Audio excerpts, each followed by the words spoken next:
So they had another GOP debate. I was busy watching Natalie Lafourcade bring it hard up in San Jose, and so I missed that. She did two and a half hour concert, which is fantastic. Natalie Lafourcade. If you don't know who that is, you're missing out. She did the whole concert in Spanish. She didn't say anything. Like, she said one line in English. I was like, that's it. But luckily, I know all her hits. So Vivek, that's his name, by the way. Vivek. It's like stomach ache. Vivek. He actually had some truth bombs, as the kids say, and let's listen to him.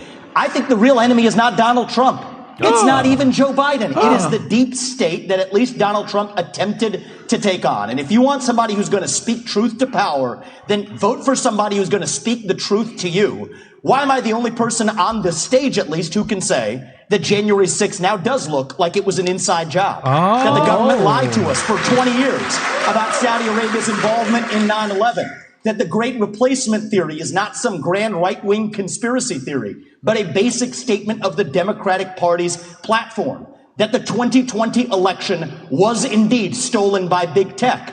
That the 2016 election, the one that Trump won for sure, was also one that was stolen from him by the national security establishment that actually put up the Trump-Russia collusion hoax that they knew was false. There's a reason why I'm the only person on the stage who can say these things. That's what it's going to take, not people who are licking his boots one time and now Monday morning quarterbacking him and criticizing him when it's convenient. I like how the host said, okay, that'll do. That's enough truth. Yeah, right. It's enough truth things right now. Okay, you're making us look really fucking bad. Thanks for playing. Thanks for participating. Hey, go to the big camera. Go to the camera. It's on the other side of the room. We got to get back to bullying Chris Christie, please. Chris Christie bled from the ears on this one. That was remarkable. And so now you have one of the most popular guys running for the GOP nomination.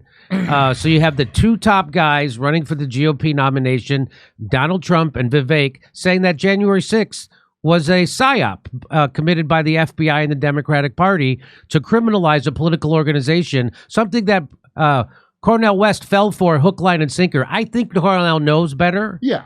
He knows better, but he knows he has to lie. And he came on my show and lied and pretended that Donald Trump was trying to overthrow democracy, and those people on January 6th showed up at the Capitol to overthrow the government, even though they're all Second Amendment gun nuts and they forgot to bring their guns.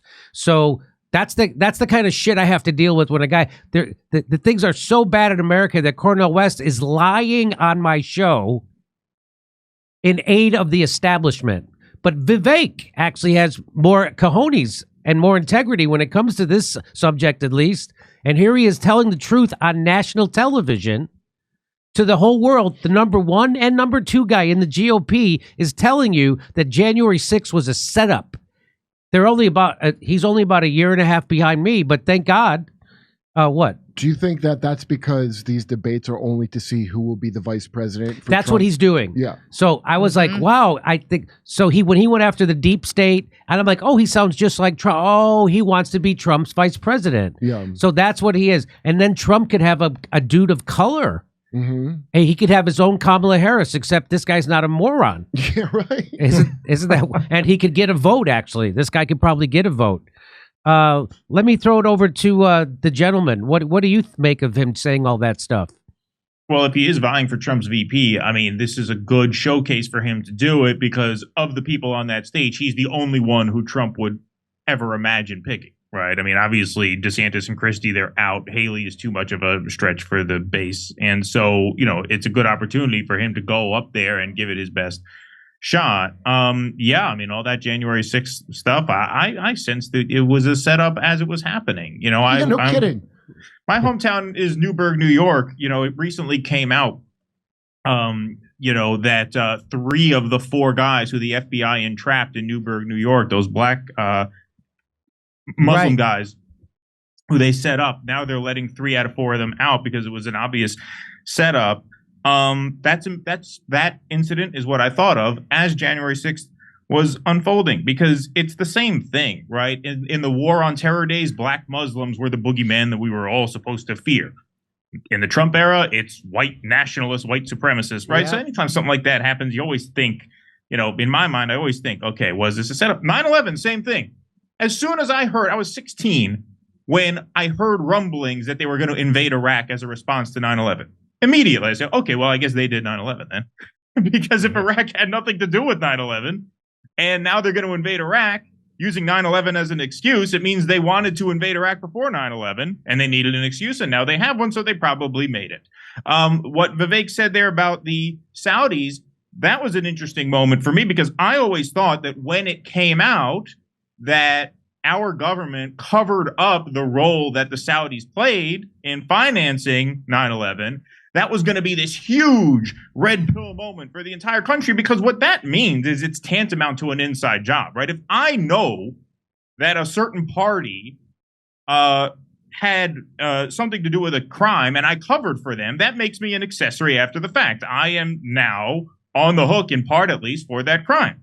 So if we knew that the Saudis financed 9/11 and we covered it up, that means we were aiding and abetting that crime. We were an accessory after the fact. That's tantamount to it being an inside job, more or less. But no one really seemed to care. It was very, very strange.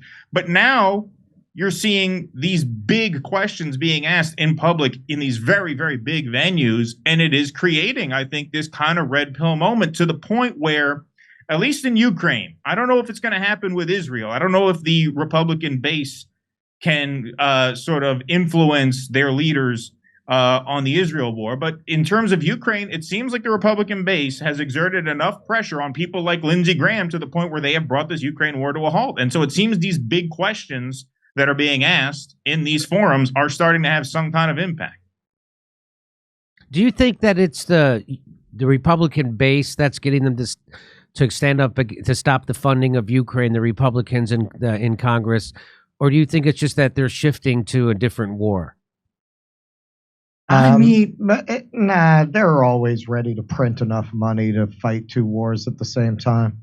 I think it's response to their base, but Israel is a bridge too far for them, at least thus far.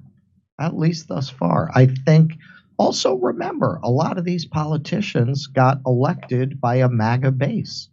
Like, I think a lot of them actually don't believe we should send money to Ukraine. I mean, Lindsey Graham obviously thinks we should, but I think a lot of them, like the ones that ousted McCarthy, people like Getz, I think they don't believe in it. I think they think it's a travesty.